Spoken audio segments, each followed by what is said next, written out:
We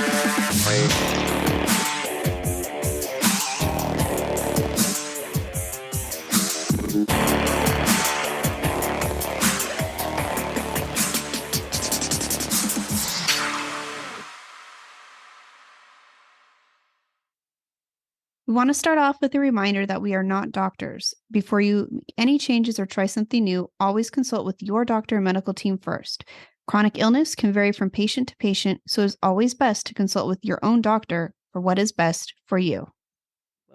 Welcome to IB Determined. I'm your host, Mason Harvey, and I have Crohn's disease. And I'm your host, Michelle Harvey. I'm Mason's mom, and I talk from the role of a caregiver.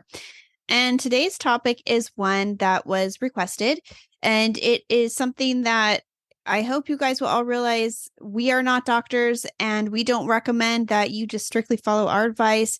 So with what we're talking about today, I hope you realize you need to speak with your own doctors before following any of this. Disclaimer, we are not doctors. We are not. So breaking news. With that, today we're here to talk about colonoscopy and MRI or MRE, helpful prep tips and kind of Mason's experiences. He's had 3 colonoscopies. He's had 2 MREs. And so he's kind of experienced. And none of them are fun. No. Well, I mean, yeah. It depends. Yeah. And so some people will have done these many times and you don't need this advice. Some of you have never done this, and some of you are doing this for preparing your child because they're going to be going in for this. And so it's kind of like the unknown is a little bit difficult. So we're kind of here to help you guys understand and clear some of that up. Before we get started, we have kind of an odd situation for our setup today. So we decided to switch up our podcast room. Yeah. And so for now, our lighting is slightly off. So, one of us, I think I'm more bright than Mason is. Yeah. We do have lighting, but we need to get that figured out. And our microphones are on stands. And mine is a little short. So I'm kind of hunching down to talk in it. Yeah. So if it looks a little different, that's why, until we get this more figured out. Let's go into this. So that Mason has had 3 colonoscopies by the time he was 13. This is crazy. Yeah, it is. And those were, that was all within a few years too. So he had 3 within 2 years. And it's not always common. Some people may have them more often. Most times you'll have them less than that. But with this disease, you will have them more frequently because it's one of the only ways that the hospitals have to check for inflammation, for damage, for anything going on there. And there is something else that's like an ultrasound, but only certain hospitals have that, and it's very hard to get. But they are working on new technology, so something that's not so invasive all the time for these guys, because, it's a lot for them to go through. So how many MREs have you had? We just mentioned that. 2. Yes. And how were those? Not fun. No. What wasn't fun about it? The prep for it. And the MRE itself, too. Yeah. So. Was it... So I would say it wasn't painful. No, it wasn't painful. Except... That's the one. Except you do have to get an IV. Yeah, you do have to get an IV, but there is that. Used to that. But the actual MRE machine itself when it does... painful. Right. So that's very important to let your kids know, or if you're an adult, it's also important to let you know it's not something that's painful. No. It can be something that can be scary because of the way that you're placed into a narrow tube. It's claustrophobic a bit. Yeah. And I think they gave you headphones, right? Yes, they gave me headphones. And once in a while, they'd give me instructions on what to do. When they were going to do a scan, I'd have to hold my breath for 10 seconds to 20 seconds. And it was like a voice that would come over a speaker in the room, and it would make the announcement. He would do that. And then the machine would make a ton of noise, because I was allowed to be in the room with him. I got to sit nearby, but I couldn't be right next to him. So for him, they placed a board over his stomach because that was the area that they were specifically scanning. So there's some reason they did that. You weren't very happy about that. And so the first time Mason did this completely awake and no sedation or anything like that. Second time they did it, they mentioned it would be a longer one. It was about an hour. And so they, at the time, they thought Mason had a heart condition. Turns out he doesn't. didn't. But at the time, they thought thought I he did. did. And so the anesthesiologist was not comfortable putting him under. Yeah. So they offered him what they called a cocktail. And I was like, "Ooh, what's that?" Yeah, they're like, don't worry, it'll relax you and you won't remember a thing. So they put that through the IV. They gave him something to, it wasn't a sedation, but it was something just to Relax. get you through it. Yeah. And I think that did help you. It did. So that's just kind of a suggestion, but we're not really here to talk about that. We're more here to talk about The prep and how to get ready for it. And I think it's also important. You're going to hear some people say MRI or MRE, and this kind of used interchangeably. And there's a reason for that. That's because, and I went to the radiologyinfo.org to make sure we got specific. I knew, but I wanted to make sure I had it correct. So an MRE is magnetic resonance interrography.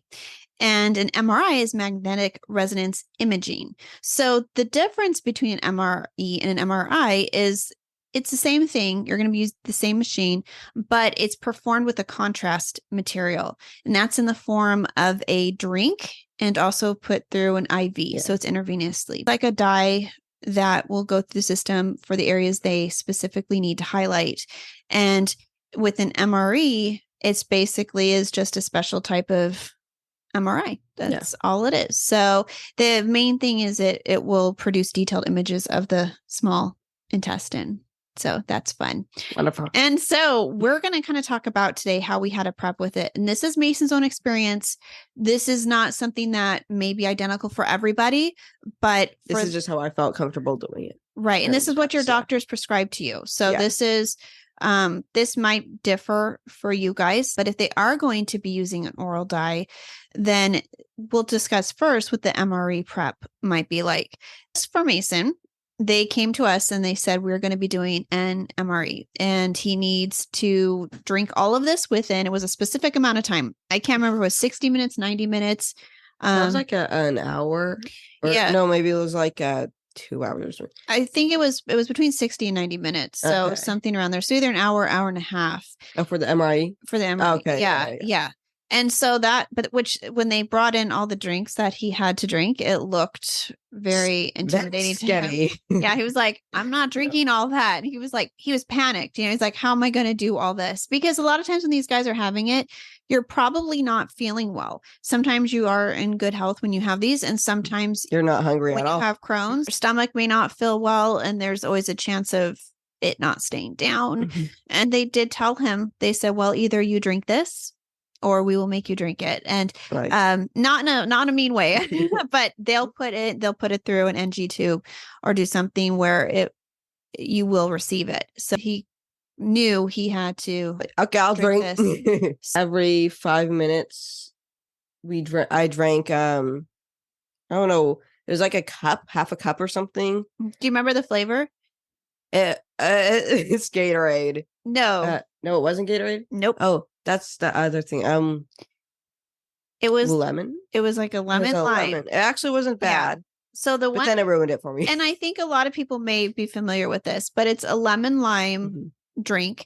And that was the option we were given. And so what we did is Mason's correct. It was about every 5 minutes. Mm-hmm. So we figured out something instead of having him try to chug it. And for some of you out there, maybe that works. Maybe you like doing that. Yeah. Maybe some people just want to get it over with and maybe you can, but some people doing that, they will gag and you can have other problems. We didn't want him gagging. Mm-mm. We didn't want anything coming up. We wanted to make sure it stayed down. We got him in there and we were done. So the most efficient way for us was to have him drink something every 5 minutes.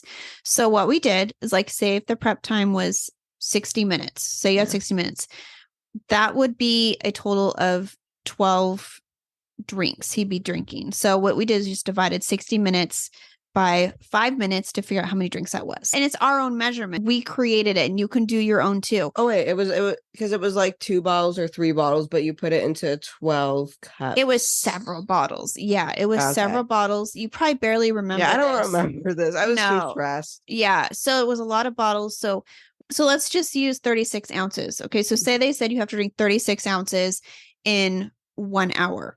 And we already know that if we want him to drink it every 5 minutes, and you can change this, you might want to do something every 10 minutes. Maybe you can drink more. So you just take 60 minutes divided by 10 to figure out how many drinks that would be. So for us, though, we were looking at 12 drinks total. So we took the 36 ounces and divided it by 12, which was the number of drinks we had. And that gave us 3 ounces. So every 5 minutes he would drink 3 ounces, and that would get him done in time and all prepped and ready. And for him, that was actually pretty easy. Yeah. And so we had like on the board behind you, do you remember on the whiteboard board? We had like the amount of drinks I had to drink, and each time I drank one, we'd cross one out. You would like mark it down. And so we did like a countdown too. So he had something to visually see how far he was going and to work towards. Which so for him, that worked really well. So he did great with that. That's what we recommend if you have someone who just can't drink it fast. Some people use straws. And some people just want to chug it because it tastes gross to them. He actually said the drink didn't taste bad. It wasn't bad. It was just drinking it so repetitively. I was like, I don't want to drink it again, but so that's what we figured out. And that was our own idea. The doctor said it was a great idea. They're like, hey, that's if he can get it down and in the right amount of time, that's great. So it worked for us. And that's just if your child maybe doesn't want to drink as much or they have a hard time, I think breaking it down to smaller amounts they can tolerate over amount of time is better than doing something that's going to upset their stomach. We did that before we did the colonoscopy. So we kind of had an idea, poor guy, again, like a few days later after the MRE, because they're like, oh no, we found something in the MRE. So then now we want to do a colonoscopy and endoscopy. And so he's like, oh, great. Oh. And so for all of you out there who've done one of these, the prep, you've heard the stories, and it's not fun. It's not something anybody looks forward to. So Mason had to do this for the MRE. And then a few days later, it was a colonoscopy. Again, I wanted to remind you guys, this is just for Mason's experience, and you guys may have a totally different prep method. I know there's some controversy with some people with Miralax. They get certain side effects. They don't want their kids to have it. Other people are totally fine with it. So it's up to you to discuss with your doctor the right prep for your child or for you as an adult. We're not advocating for anything. This is just what was told would be best for Mason's situation and what we did for Mason. And so we're going to be using, for our purposes of discussions with the colonoscopy, the Miralax prep method. There's pills you can take now to prep, so you don't have to drink things. Nice. It is. But I don't really like pills anymore. No, you don't. But that's another way to do it. And then there's new methods too that don't require as much that you have to drink. The main thing is that you clean yourself out. So however your doctor thinks it's best for you, and you can discuss that with them. But for us, it's the Miralax prep, which is also kind of known as the Gatorade prep because they go hand in hand. Yes. So for Mason, though, they said go ahead and mix up the Miralax with some Gatorade, and he'll take Dulcolax in the morning. Those you can either have pills or chews. And so you start off the day with those. And then as the day progresses, you'll move on to depending what time your colonoscopy is the next day, it might depend when you prep. Make sure you read your instructions carefully, because you're going to go through all this and you don't want to get to the colonoscopy and have them say, we can't do it because you didn't clean out. Redo it again. And you have to redo it again. So follow your instructions and don't be afraid to call your doctor if you are confused on something, because you don't want to repeat it. You do not. No, get it right the first time. So let's stay focused. Going kind of off on a tangent. One of the things with the Gatorade is you can't get red, blue, or purple. Which are my favorites. Because those dyes will affect the colonoscopy. So so we had to find other colors, and luckily they do have a couple like clear drinks that they had that white one, the yellow one, and the orange one. Yeah. And so so there's a few, and so that's going to be part of our next tip. Actually, that's a hint to what we'll be talking about next. But you can also have things like clear broth. You can have Jell-O, hard candy. Some people, I have never tried this, I don't know, but some people say gummy bears. So, and again, in the same color category, no red, blue, or purple for any of those. For Mason, he would just get sick of the sweetness of the salt. And so we would try to give him some broth or something to break it up. But unfortunately, no solid foods. Goldfish. Your poor goldfish. I know. No, Cheez-Its. Nothing. So that's the right way to do it, because like we said, you want to do this right. Get it over with. Get over with and don't mess it up. Yeah. So after he takes his Dulcolax is when we would start the prep. And so the first thing you need to do is figure out, again, it's just kind of math. We had a few options. His doctor said they wanted him to drink 6 to 7 ounces every 20 minutes until complete, or the stools are consistently a clear liquid. So once you get to clear and you can stop the prep, according to our doctor. Again, your doctor might be different, but this is what his instructions were. So we knew we had to drink 6 to 7 ounces every 20 minutes. And the amount that he needed was 64 ounces of Gatorade mixed with 8.3 ounces of Miralax, which is like 9 capfuls or 9 packets. So 64 ounces of Gatorade is a lot. And especially when it's mixed with Miralax. And stay close to a bathroom. This clean out, though, luckily doesn't seem like it's a little more progressive. So it doesn't, like, you're not, if you chug it, I'm assuming you'll be running pretty quick. But so he had 64 ounces of Gatorade. We also recommend buying different flavors, like Mason mentioned. I will get tired of like one flavor, that much of one flavor. Yeah, and I would not do that to you. So we'll let him pick out like 3 or 4, and we will mix it up. So like if you have 3 flavors, you would just mix 3 of the packets or 3 capfuls of the Miralax with around 21 ounces of Gatorade. So it's like 21.3. So you just kind of do the math there and figure out how much. And so you pre-mix it all. So you have it all ready to go. And we have a kitchen scale, so we can weigh these out. Makes it really easy to do. So we're in there mixing all this up and getting it ready. We tried to start with 7 ounces every 20 minutes.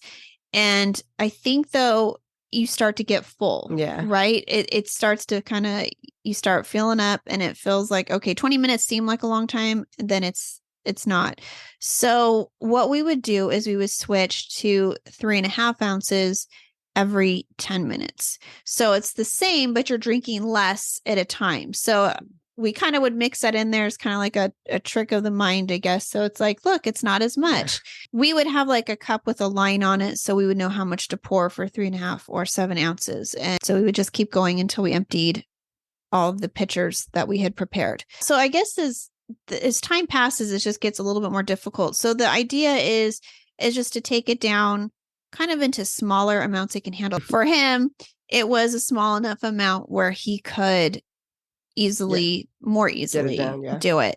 Yeah, because towards the end you were like really struggling. No more. Yeah, well, it's no wonder. It's no wonder.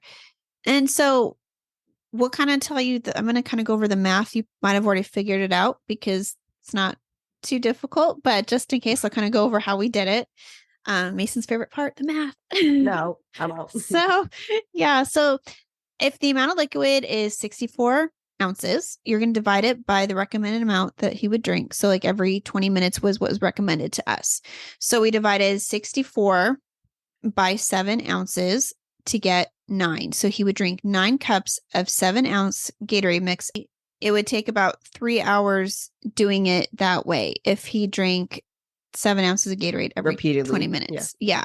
So it's not going to happen. So if that is too much, bring it down and just do a little different math to make it work for you. Make sure you stay in the same amount of time.